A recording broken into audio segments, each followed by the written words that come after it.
इधर राहुल गांधी की तर्ज पर तेजस्वी को घेरने की थी तैयारी, उधर कोर्ट ने उल्टा बुरी तरह रिगड़ दिया। एक बयान पर छाती पीट रहे थे बीजेपी के नेता, कोर्ट की टिप्पणी पर अब पीटने लगे माथा।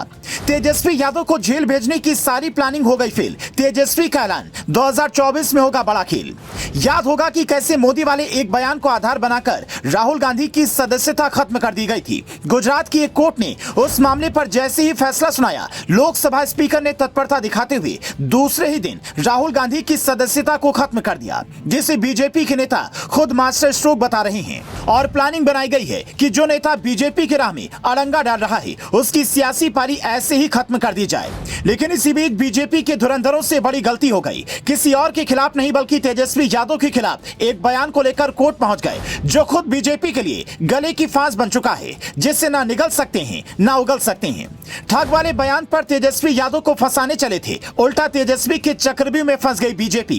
हाल ही में एक मामला अहमदाबाद कोर्ट में पहुंचा, जिसमें तेजस्वी यादव के नाम का जिक्र था। आरोप था कि तेजस्वी यादव ने सारे गुजरातियों को ठग कह दिया है। इस मामले पर पहले तो कोर्ट ने सुनवाई शुरू कर दी, लेकिन इसी बीच राहुल गांधी के खिलाफ की गई कार्रवाई से समझ आ गया कि इस तरह के मामले विपक्ष को खत्म करने के लिए दर्ज कराए जा रहे हैं। और फिर यहीं से शुरू हुई बीजेपी की फजीहत। अहमदाबाद कोर्ट में जब पिछली दफा सुनवाई हुई थी, उस वक्त भी कोर्ट ने बीजेपी के इशारे पर मामला दर्ज कराने वालों को बुरी तरह खींच कर रख दिया था। इस मामले में 20 मई को फिर सुनवाई हुई। माहौल बनाया गया कि एक बड़ी खबर आने वाली है। तेजस्वी यादव को कोर्ट दोषी करार दे सकती है और फिर जल्द ही उनकी भी सियासी पारी को राहुल गांधी की पारी की तरह खत्म कर दिया जाएगा।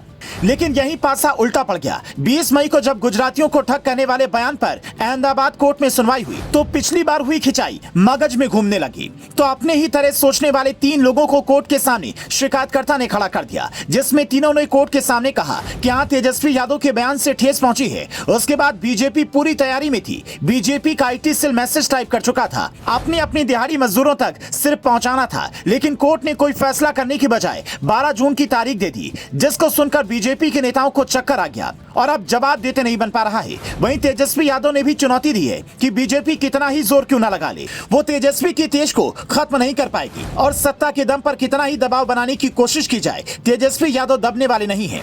दरअसल तेजस्वी यादव से बीजेपी की खुन्नस इस बात को लेकर ज्यादा है कि बिहार में बीजेपी के नेताओं को रातों रात चलता कर दिया गया था। लेकिन अब तेजस्वी की लोकप्रियता बिहार के बाहर भी देखने को मिल रही है। अलग अलग राज्यों के मुख्यमंत्रियों से तेजस्वी यादव की मुलाकात की एक तस्वीर बीजेपी को बौखला देती है।